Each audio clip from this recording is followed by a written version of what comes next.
case you haven't seen me bombarding the YouTube feed with Tomorrowland videos, here's your chance to hear more about it. Today, I'm going to walk you through how much it costs to go to Tomorrowland and whether it was worth the hype, and also answering the question of whether Tomorrowland has become too commercialized or not. As most people know, Tomorrowland is the most popular electronic music festival held annually in the De Shore Park in Boom, Belgium since 2005. There is also a winter edition held in the Alps in March every year. It employs 80 people year-round, and this number goes up to 12,000 people for the event alone. In my mind, every time I see a YouTube video of a Tomorrowland set, it emotes the equivalent of a Coachella moment for an electronic music act to showcase their best set of the year. They typically go all out on visuals, decor, and the setup for the festival. There's also the official pre-party at the Ushuaia in Ibiza, which I attended back in 2019. And now onto the ticket prices. I got my ticket for $250 pretty much right after the first-hand tickets were all sold out on Viagogo. $215 for the ticket itself and $35 on top of that in handling fees. If you're somehow able to finagle the first-hand tickets, then you'll actually only end up paying around 120 to 150 euros or around 160 US dollars max for a single day ticket. Obviously, these prices will change depending on which day you're attending and whether you're adding on any additional packages such as the Global Journey, which literally includes everything and all you have to do is show up.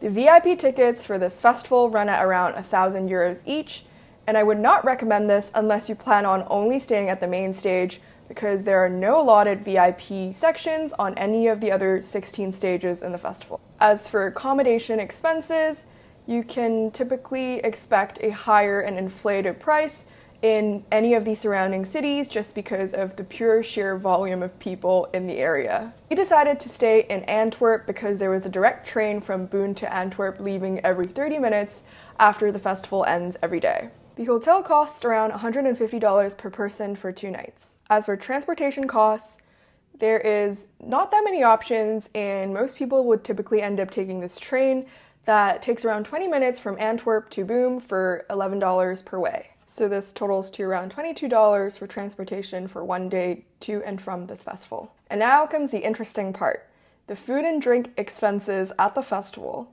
So to make things even more confusing, the Tomorrowland currency is called a pearl, and we're already doing US dollar to euro conversion, but now you have to do euro to pearl conversion, which is somewhat random at 1 to 1.7. So in all honesty, I don't even know how much I actually spent. You could either be prepared and top up ahead of the festival, and any of the remaining pearls will actually get refunded back to you at no extra cost. But most people, like me, did not receive my wristband until I actually got to will call and got the wristband. So from there, you would typically need to just ballpark the best that you can and ask for, a general pricing on how much a burger costs or how much a drink costs, and then do your math and get a random number and hope for the best.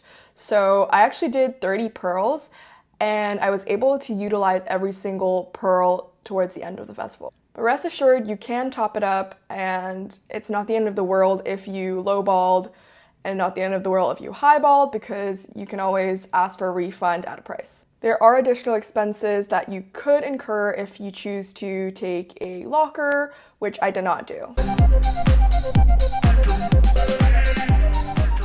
Comparing to other festivals, it's obviously on the higher end since I actually did not get first-hand tickets, and it goes without saying with everything in general. Second-hand tickets are always going to be pricier, but it was definitely worth every single penny. Also, this venue is massive. It had the most seamless logistics I have seen by far for electronic music festivals. Everything was so considerably thought out, from the DJs in the bathroom down to the crowd control of people getting in and out of the festival, as well as the train scheduling from Antwerp to Boom and vice versa. I will say props to the Tomorrowland crew for being so detail-oriented and having the logistics down to a T.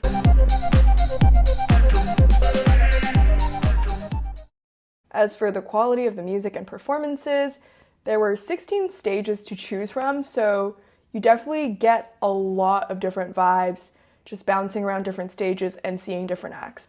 It might sound exaggerated, but I almost felt like I was transported in time and space to multiple dimensions from all the different stages that I attended in one day. I only went to 7 out of 16 stages given I was there just for one day, but I really highly recommend anyone who is going for longer than that to really try and explore the grounds and really make the most out of your experience there. The stages I was able to attend included the Crystal Gardens, which is the Above and Beyond stage, and that's when I saw Above and Beyond play at kind of a Bellagio of Belgium, if you will. Then there was the Core stage, which is where Honey Dijon played, and it gave Tulum vibes. It was kind of like a living, breathable tree. And of course, the Freedom stage, which was the Brooklyn Mirage on steroids, where Boris Brejcha played, and the crowd went wild. There was the Library stage, which was decorated with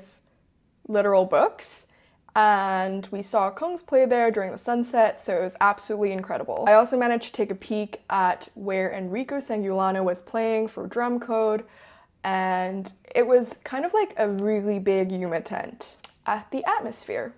And finally, the main stage, which is where Tale of Us played, the adult Disneyland equivalent of a stage.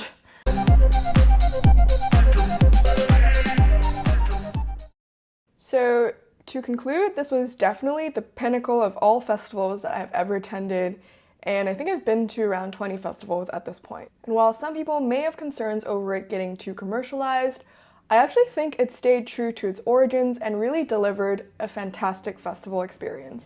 And with anything that has reached that level of popularity, you definitely expect a large and varied crowd. However, I do think the organizers have curated something very spectacular, and I truly believe there is a place for everyone in terms of vibes, and you'll just have to wait and see once you actually get to experience the festival. If you want to avoid the quote-unquote mainstream crowd, or where the main attraction is, stay away from the main stage and go explore all the smaller stages. I guarantee there'll be something for you. I truly think everyone would have a blast at this festival, and I can't wait to go back and experience it again. Hopefully you found this useful and that I've convinced you to check out Tomorrowland for yourself, because I truly think everyone should at least experience it once in their lifetime if this is something you're interested in doing. See you in the next festival review. Bye!